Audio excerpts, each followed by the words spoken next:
Hello, this is Brother Joseph.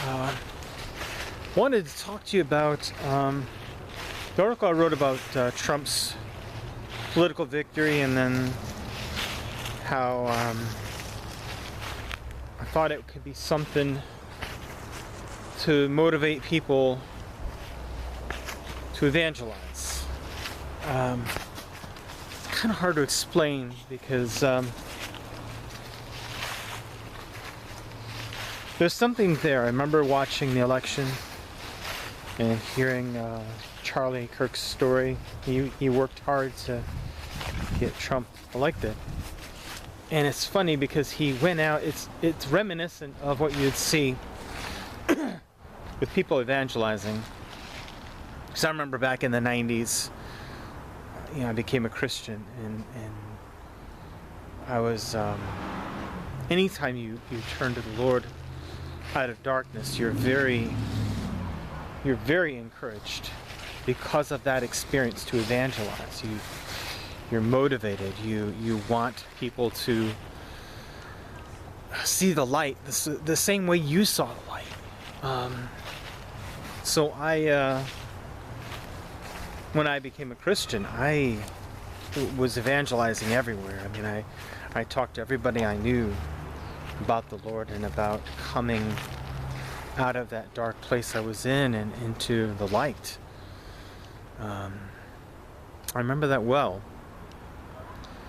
And I've always tried.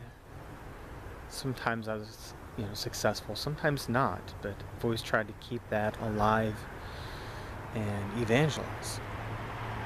And I was thinking how reminiscent this election win was, regardless of what side of the political spectrum you're on. It was something else. Charlie Kirk talked about going to these rallies and getting people registered and getting them ready to vote and everything like that. And I just kept thinking, it's like, this is what many of us have been trying to do at the church. It's something I've spent a good portion of my life trying to do, is because I went from being one of them that went out and evangelized to being someone who would go and try to teach others to do the same. Try to inspire churches to go out and to evangelize people. I just kept doing that, and there's been a real change I've noticed from the 90s on to today.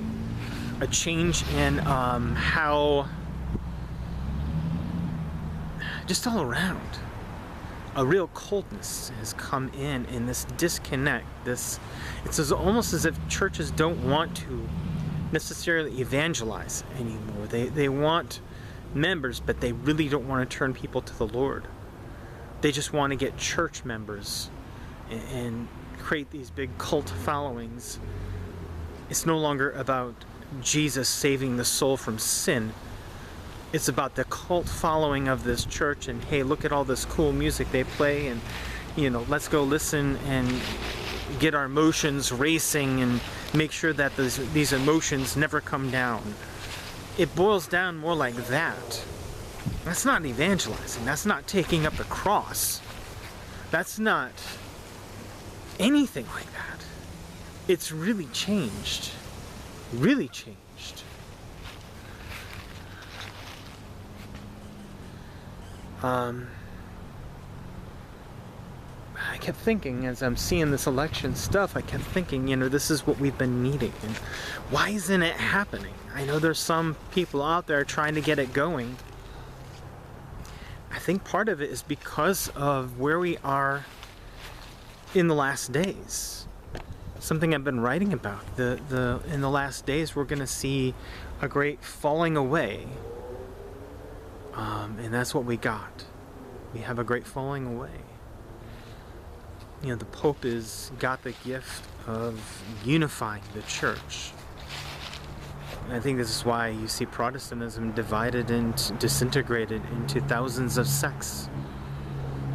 thousands of little groups of people. I don't see the kind of movement, political movement we've seen in Protestantism, I mean in this election, that I don't think we're going to see it. I think it's not going to happen, not until there's something bigger changes. What? I just don't know. That's all I got for you. God bless.